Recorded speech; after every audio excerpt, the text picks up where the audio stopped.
Policy Institute. And I have the honor of having with me for this first podcast that we are doing on how sustainable agricultural practices impact larger ecosystems. I have with me Ms. Diba Janulis, who is the regional head of US Soy Marketing and Sustainability. Diba, apart from being the head, also leads the strategy and execution of promoting US soy as a sustainable and nutritious source of protein in South Asia as well as Sub-Saharan Africa. She's passionate about advancing regenerative agriculture, food security, biodiversity, and net zero goals. She has contributed to the development of market access and resilience initiatives of US soy. Before joining the current organization, she's also been involved with prestigious organizations and entities such as Shell, as well as US Department of Defense. Diba has degrees from Cambridge University and SOAS in finance, financial management, and business sustainability management. Diba, it's an honor to have you with us today. Thank you for taking time out. And let me really start this podcast by, of course, thanking you first for your partnership with STPI for the Sustainability Investment Expo. And really to ask you as a first or as an opening question about your journey with USEC and your role and how it intersects with the promotion of agricultural practices across South Asia. Over to you. Thank you very much for having me and for this opportunity for USEC and US Soy to have this discussion with STPI. And very honored to know an organization such as yourself is very passionate about sustainability and realizes the truth of the impacts of climate change, and the path forward for future generations is one that is continuous improvement, which in other words I label as sustainability. So thank you very much. So yes, I thank you for the introduction. I think you hammered down on my role and responsibilities within USEC. I joined in the beginning of 2022 and I'm based in Dubai. I promote and share knowledge of how US soy is sustainable using the US Soy Sustainability Assurance Protocol. An acronym is known as SSAP as one of the tools. The SSAP is a national system of sustainability and conservation laws and regulations combined with careful implementation of best production practices by over 300 US soybean farmers. And we are very proud that our soybeans are grown sustainably, and not only grown sustainably, but they are recognized by the world. We have been benchmarked with the highest rating by the International Trade Center against the Roundtable on Responsible Soy Association and the ProTerra Foundation. And these organizations, along with government agencies and industry partners, play a crucial role in advancing the recognition and adoption of US soy in the international markets. Wonderful. Thank you. Thank you very much. Now, USEC is no stranger in Pakistan or South Asia. You and your team have been working extensively here with the government as well as non-government partners. But just because this expo has a large focus on sustainable development goals, and how best countries in the global south, they can achieve the Agenda 2030, expedite their investments, their actions towards the SDGs. So my next question would be in that realm. And really, I wanted to ask you, how is USEC promoting sustainable farming practices globally? And how is this contributing to the promotion of food security in, of course, some of the most food insecure countries, or challenged countries, if I may say? Of course. So USEC focuses on building a preference for U.S. soy for human consumption, aquaculture, and animal feed across the world. Sustainability is a key differentiator for U.S. soy compared to soy from other origins. And our U.S. soybean farmers are committed towards their sustainability goals and producing more than they use. And here's some work that contributes to the promotion of food security in line with the sustainable development goals that USEC takes is, we at USEC, we promote sustainable farming practices by providing technical assistance, training, and information to the soy industries in the countries that we work in. We conduct workshops, seminars, and training programs for those involved in the soy supply chain. We share our knowledge for our U.S. SSAP, which I mentioned, and the best practices U.S. soybean farmers they take on to share the regulations that need to be adhered to. So that information is publicly available of what farmers' rules and regulations they practice, their best practices. We also work in expanding the market for U.S. soybeans and soybean products globally. A growing market for U.S. soybeans can have economic benefits for farmers and the agricultural sector. It helps contribute to food and nutrition security. Additionally, by providing soy-based protein as an ingredient for food and livestock feed, they indirectly support food security by increasing the availability of protein-rich food products. Another way that we do is, here's a prime example of partnerships. Here we are, SDPI and USEC, collaborating, and we do so with also other various stakeholders, including government, NGOs you mentioned, and international agencies to promote sustainable agriculture and food security. So these partnerships we can use to amplify your impacts, our impacts, and help align efforts with the UN SDG goals.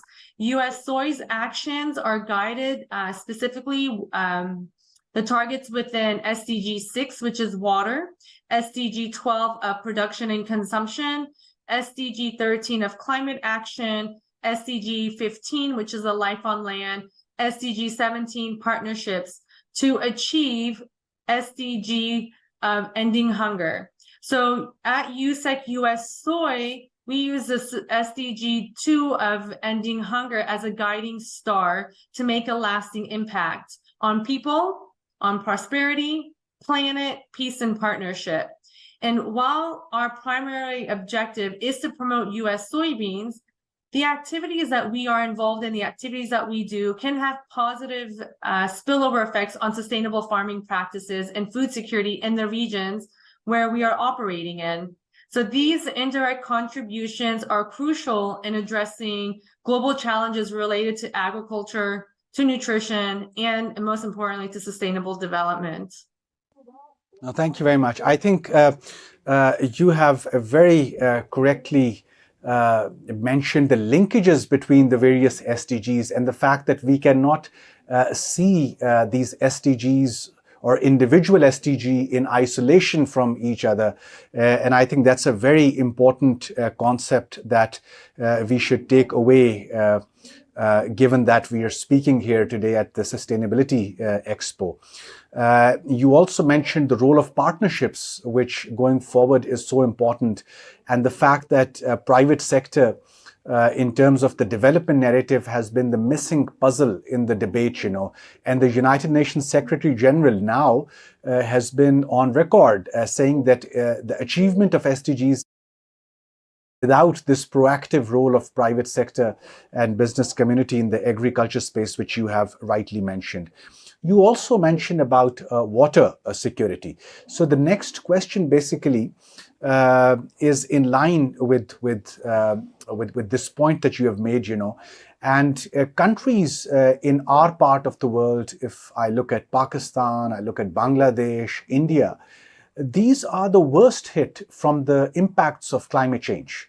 And we as a region are facing recurrent floods every year, leading to loss of agriculture output, food, displacement of people, loss of lives and assets, So I think the next question or the next couple of minutes that I would like you to focus on is around the sustainable practices, and how can the sustainable practices employed by, for example, the US soy producers, how can these practices be adapted to the agricultural context in countries like Pakistan, Bangladesh, India, as a region, and only by adapting those sustainable practices can we actually say that we have this water security or climate change lens in our development paradigm. So yes, over to you. Yeah, so in terms of adapting sustainable practices employed by US soy producers to the agricultural context in Pakistan, while addressing those specific challenges you named, such as the water scarcity, the climate change, and especially socioeconomic challenges, this requires a very tailored approach, which is out of my expertise and knowledge. So one way, though, to look at it is perhaps from a carbon footprint standpoint. So you can minimize carbon footprints by purchasing US soy that's verified sustainable and obtaining the sustainability certificate. Therefore, you're ultimately sourcing your raw materials from a place that has sustainability practices because of the tools, the technologies, and a number of factors that allow for US soybean farmers to be sustainable. So it is also important to recognize that adapting the sustainable practices to Pakistan's agro-contract, it requires a multi-stakeholder approach. It involves farmers, government agencies, NGOs, research institutions from Pakistan, and determining who are the right partners to do this, whether it's international partners, whether it's local partners in Pakistan. And then once you have this multi-stakeholder approach, you can customize a solution to then address the water scarcity in Pakistan, to address the climate change and socioeconomic challenges. And this is essential for building resilient and sustainable agriculture in Pakistan. We also need to realize that sustainability is a global shared vision, and it needs collective effort and actions, not for one country to come in and do it for somebody else.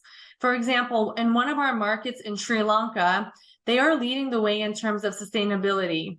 They purchase their soybeans from sustainable US soy.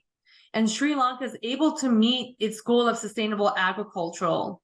So this can sort of be like a model, an example to look at neighboring South Asia countries in terms of what they are doing.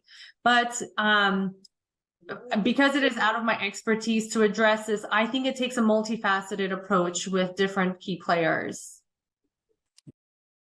And I think your last point about the multifaceted approach also embodies the capacity building question, the fact that in many of the countries where you are working, you are interacting with, there is that steep learning curve with which, of course, the stakeholders need to sort of adapt to, or they have to acquire new knowledge, and there are costs to acquiring that new skills, knowledge, technology base, So my next question would be that how are you supporting the education, training of farmers in the region, and of course Pakistan as well, if you could cite any example.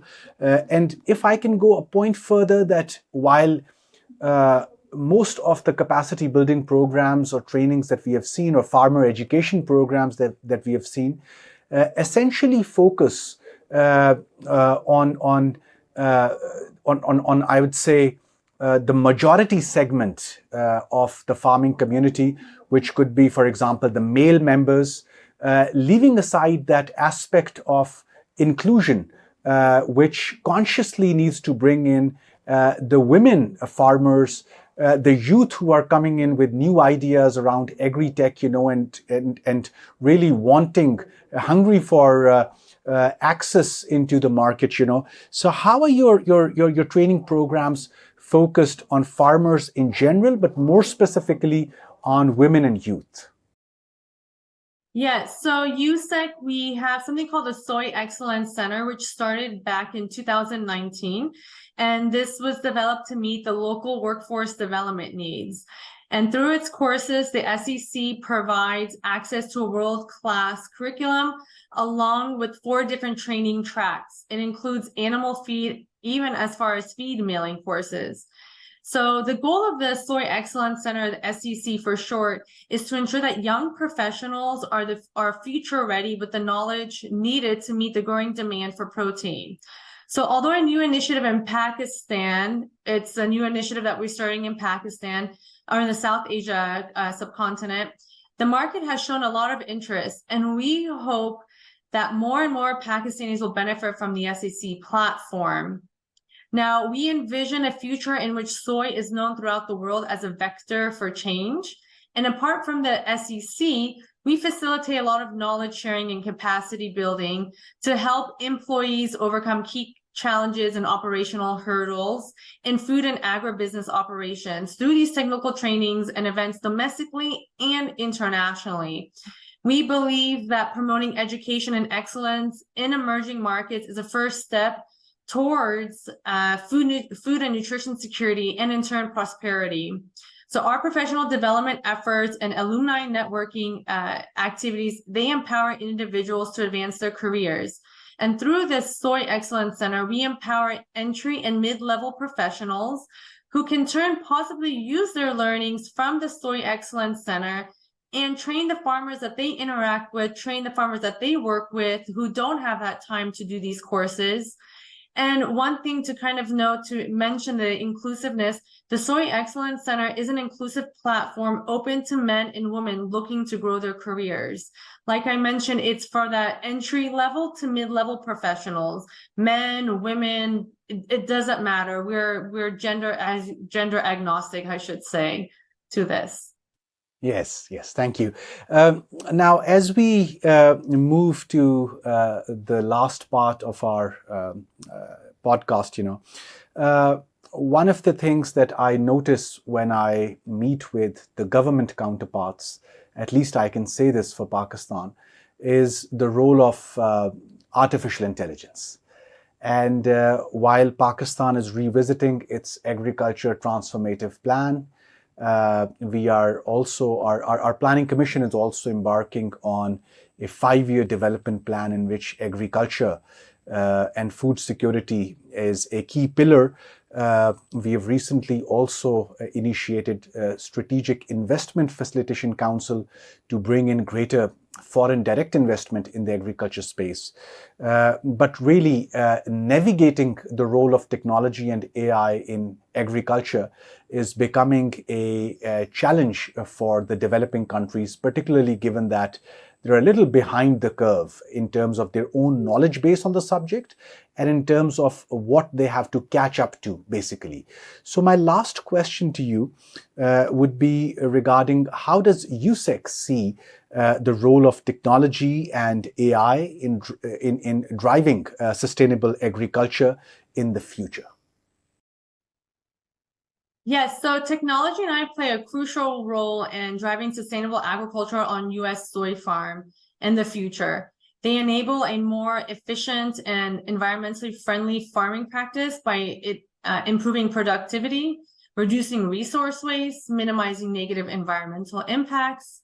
And some examples, which is not limited to the ones I'll share with you due to the time limitations, in which technology and AI contribute to sustainable agriculture. For example, one is precision agriculture. So technology and AI allows a farmer to collect and analyze large amounts of data from sensors, drones, and satellites that's used on farms. This data can be used to make informed decisions about planting, irrigation, fertilization, which help leads to more precise and resource-efficient farming. Precision agriculture reduces overuse of inputs such as water and chemicals, which is harmful to the environment. Another example is crop and soil management. AI can analyze the data of the soil to optimize nutrient and pesticide application, can help reduce the environmental impact of farming. Additionally, machine learning models can help predict crop disease and optimize pest control strategies, which reduces the need for chemical treatments on crop and soils. Another example is smart farming systems leveraging the Internet of Things with an automation and AI to monitor and control various aspects of agriculture. So these include things like the autonomous tractors, robotic harvesters, and smart irrigation system. These technologies reduce the labor and energy required for farming to make it more sustainable. So less bodies and so on the land and more on the decision-making angle from it. And one final example I can name is things like monitoring and compliance. So AI can be used to monitor compliance with environmental regulations such as the water usage and pollution control to ensure that farming practices align with sustainable and responsible guidelines. So in summary, technology and AI are very integral to the advancement of U.S. soy farms. It improves efficiency, reduces resource waste, and minimizes the environmental impact of farming. And by harnessing and using these tools, agriculture can become more environmental friendly, more economically viable, and capable of feeding a growing global population while at the same time preserving natural resources and ecosystems. Thank you. Thank you for educating us on this very important question. So Diba, what STPI is doing as part of its work plan for next year is really to bring around a consortium of Pakistani universities who have an agriculture focus around some of the areas which you have correctly mentioned, including precision agriculture. We, of course, have a session on day 2 of our Sustainability Investment Expo around the climate smart agriculture, in which our partners USEC, Cargill, and other notable partners, including the government, is participating to discuss the role of technology and AI going forward. And certainly, I think STPI and our university partners next year would really gain from the experience, from your experience in really devising and revisiting maybe existing curriculum and devising sort of curriculum for the future, which trains our graduates with an AI lens going forward. With this, Diba, I would come to you if you have any final message for our listeners. We are joined by 45 nationalities who have come in person to Pakistan to attend the Sustainability Investment Expo as well as our Sustainable Development Conference. So any final messages? Yes, so in order to meet a rapidly expanding population's growing demand for food, energy, water, societies must learn to rethink the current way of operating and strive to live within the planetary boundaries to ensure safe space for humanity to be maintained. I mean, how will you respond to sustainability crisis that we are facing, that Pakistan has seen in the past few years? How are you going to channel your focus, and what steps are you willing to take? An appreciation for interconnectedness of environmental and society and economic challenges should be taken into account in embracing the nexus thinking to solve these complex problems, which will assist in creating innovative sustainability solutions that address system-wide issues. These will then lead us to a step towards our solution. And from our side, it's purchasing sustainable verified US soy. And with that note, if there's anything you would like to learn more, I do invite you all to learn more at usec.org and ussoy.org. So on that note, thank you very much to the listeners in Pakistan and the region that are attending the SDPI. And I thank you for hosting this podcast. You're most welcome. Thank you for your time, and really appreciate the effort you have really made to strengthen this partnership. Really grateful. And of course, to our viewers, who are watching us online, please do stay tuned to the series of podcasts that will continue for 2 days. And I'm sure you will be joined by other hosts from our faculty at STPI. Thank you.